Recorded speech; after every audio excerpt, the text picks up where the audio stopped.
지금 하시는 일이 어떤 일인지 간단하게 자기소개 부탁드릴게요. 지금 이제 마케팅 일을 하고 있고요.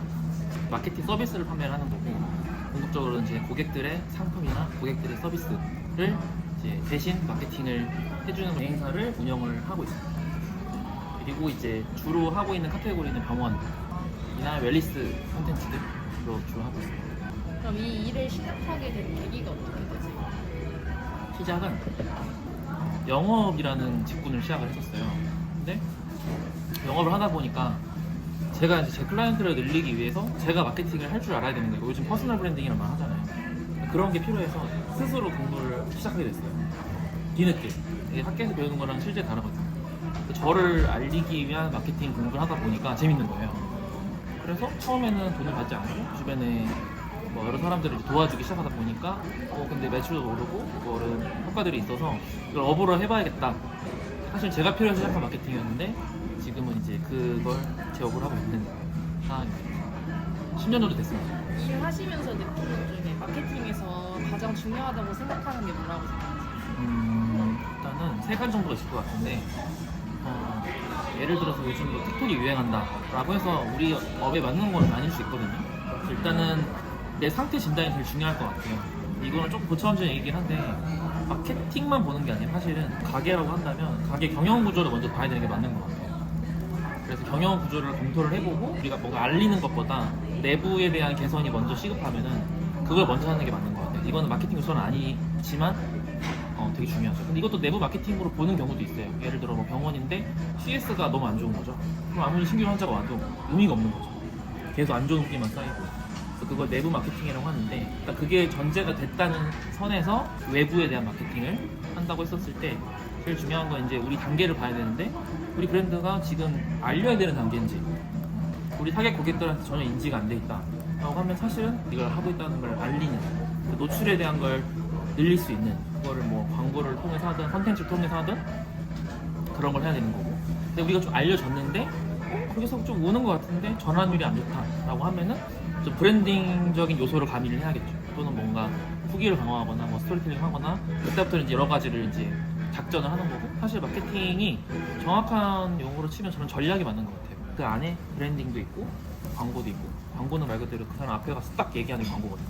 예를 들어 만약에 여기에 이렇게 집이 있는데 초원에 집이 하나 있는 거예요. 막 흰 집이에요. 약간 정신병원 같기도 하고 좀 궁금한 거지. 그래서 지나간 사람한테 여기 딱 가가지고 여기 한번 와보세요 하고 써붙이는 게 광고. 그 어떤 문구에 후킹이 돼서 걸어와가지고 반신반의로 들어왔는데 너무 내부가 괜찮은 거예요. 사람들 친절해. 그런 것들이 브랜딩적인 요소인 거죠. 그래서 이 전체가 마케팅 전략인데, 그 다음 결론은 그 내부에 대한 진단이 끝나고 나서 우리의 어떤 마케팅 상황을 봐야 된다. 현실 점검이 필요하다. 그래서 우리한테 맞는 채널 전략, 컨텐츠 전략, 이런 것들을 하는 게 중요하다. 맞춤형이 중요한 거죠. 두 번째는 이 모든 것들이 데이터로 관리가 돼야 돼요.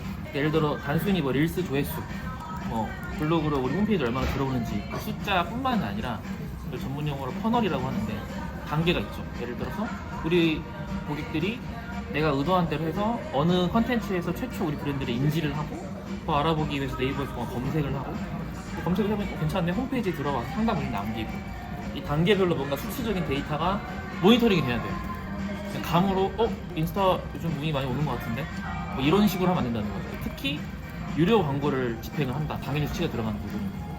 그래서 수치화된 전략이 필요하다. 또 마지막으로는 본질이 중요한데, 차별화라고도 하고 얘기를 하지만 어쨌든 우리가 남들하고 뭐가 다른가에 대해서 끊임없이 고민을 해야 되는 부분이고, 사실 이거는 제가 대행사를 운영하는 입장에서 대행사가 100% 해결해 줄 수는 없는 것 같습니다. 그 업장의 주인이 끊임없이 고민을 해야 되는 거고, 고객들의 정보도 수집해야 되고, 남들 것도 쳐다봐야 되고, 그러니까 계속 우리가 차별화 포인트를 명확하게 하고 고객 페르소나를 완전 디테일하게 분석을 해서 우리 고객들은 요즘 뭘 보지? 뭘 좋아하지? 이런 것들을 다 파악을 해서 뾰족하게. 근데 이게 제일 어려운 것 같아요. 사실은 이제 순서로 치면 이게 되고, 그 다음에 맞춤형 우리 상황에 맞는 거, 그 다음에 수치화시키는 거 정도만 해도 뭐 이런 것들을 기업에서는 팀 단위로 움직이니까 잘 하는데, 사실 1인 소기업에서는 이게 쉽지 않죠. 주로 하시는 업무는 어떤 게? 일단은 저는 지금 이제 팀으로 주로 움직이고 있거든요. 순서로 치면 일단은 영업을 해야겠죠. 영업을 하면 이제 우리 클라이언트를 모객하는 힘이 다 필요하고, 모객이 되면 그들과 어떤 브랜딩 기획 작업을 해요. 그 다음에 이제 컨텐츠 작업을 하고, 그 다음에 이제 그걸 매니지먼트를 하는 거거든요. 그 다음에 이제 운영. 근데 운영에는 그런 것도 포함돼요. 뭐 스레드 요즘 하시는지 모르겠지만 스레드 핫하거든요. 마케팅 판에서는. 스레드에서 제일 중요한 게 알고리즘이 커뮤니케이션이에요. 글보다 댓글이 많이 달리는 게 중요해요. 그런 것들도 사실은 광고주가 하긴 힘들거든요. 그런 것까지 포함해서 5개 업무가 있는데 영업기획, 광고, 컨텐츠 제작, 그 다음에 발행하고 운영하는 거예요. 그걸 다 팀으로 운영을 하고 있고 저는 지금은 주로 영업하고 기획하고 총괄하는 역할을 하고 있고 이제 매니지먼트를 하고 있죠. 일들을 하시면서 어렵거나 힘들었던 경험이 있으실까요? 제일 어려운 거는 혼자 일할 때는 업무량이 너무 과장이 힘들었던 것 같아요. 예를 들어 병원이라고 치면 원장님의 철학을 내가 반영을 해서 원장님이 빙의해서 컨텐츠 만들고 촬영을 하더라도 그런 걸 다 준비해야 되는데 되게 추상적인 요소도 많고 감의 요소도 많이 있고 뭐 디자인 같은 것도 막 수시로 필요하고 그래서 혼자 일할 때는 업무량이 너무 과다하다. 물론 이제 고용돼서 하는 경우에는 뭐 업무량이 정해져 있겠지만 그래서 마케터들은 기본적으로 그런 게 힘들어요. 그리고 두 번째는 트렌드가 계속 바뀌니까 계속 공부를 해야 되고 조금만 한번 뒤처지고 너무 새로운 게 많이 나오니까 체크를 하긴 해야 되거든요. 그래서 그런 부분도 애로사항이 좀 있고 그다음에 이제 뭐 혼자 할 때는 또 일감을 따는 게 뭐 힘들겠죠. 근데 이제 그 단계를 넘어서서 뭐 일도 좀 구해졌고 업무도 어느 정도 할 줄 알고 그렇게 되면은 그 다음에 이제 소통을 해야 되잖아요. 팀으로. 예를 들어 뭐 디자이너가 있고 뭐 개발자가 있고 뭐 작가가 있다고 치면은 이 업무 소통이 제일 힘들어요. 다 크리에이티브 하시는 분들이기 때문에 자기 주장이 되고 그래서 그 브랜드 가이드라인이 정확하게 있는 상황에서는 괜찮은데 같이 만들어가야 되는 상황에서는 또 일을 하실 때 네. 자신만의 노하우가 따로 있나요? 노하우는 24시간 계속 생각해야 돼요. 피곤하긴 한데 계속 생각해야 돼요. 그게 바로 안 떠올라요. 아 이거 어떻게 쓰지? 헤드라인 칼페 어떻게 쓰지? 근데 전혀 다른 곳에서 영감이 떠올라요. 아 그래서 저는 약간 경쟁사 조사를 기본적으로 우리 업종에 대한 걸 당연히 해야겠지만 아예 다른 데서 관점을 많이 가져오려고 해요. 그러니까 예를 들어 화장품 마케팅인데 자동차에서 영감을 얻는다든지 근데 그 근거는 타겟 고객군이 비슷할 때가 있어요. 예를 들어 이 페르소나가 이것도 구매하면 이것도 구매할 수 있잖아요. 그러면은 그 기저 심리의 공통 분모가 있을 수 있거든요. 그런 거에서 벤치마킹을 많이 해오죠. 드라마도 제가 좋아하는 드라마가 따로 있거든요. 근데 그거 말고 전반적으로 다 봐요. 그러니까 대중이 원하는 걸 봐요. 항상 거기에다가 초점을 맞추고 또 해외 사례를 많이 보는 편이에요. 이게 재밌는 게 해외 트렌드가 이렇게 오거든요. 우리가 수출하는 것도 요즘 많이 있지만 아직도 많은 부분에서는 미국, 일본 거쳐서 온 게 많거든요. 그런 거에서도 영감을 얻고 네, 업종마다 상이하긴 하지만 그래서 어쨌든 영감을 얻기 위한 노력을 계속 한다, 의도적으로.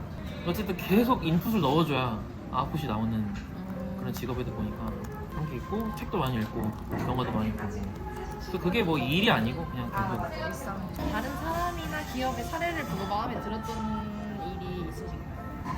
저는 사실 제가 그 브랜드를 소비한 적은 없는데 그 브랜드 대표의 어떤 영상을 보고 감동한 게 하나 있었는데 세터라는 브랜드 아세요?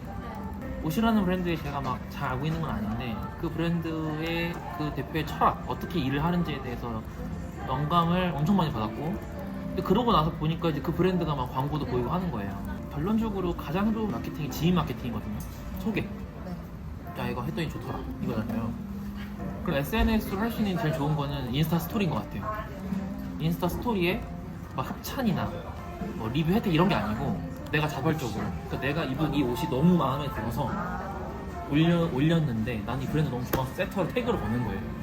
일단 그런 사람들을 많이 만들어냈고 그 사람들하고 소통을 엄청나게 끈질기게 하고 그걸 직원한테 아웃소싱은 안 한대요. 토요일을 하루 잡아놓고 맨날 댓글만 한대요.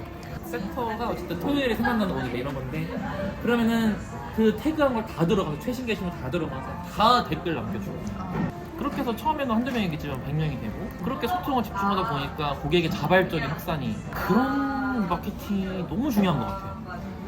그래서 결론적으로는 대행사를 하면서 웃기는 거지만 그건 대행사가 할 수 없는 부분인 것 같아요.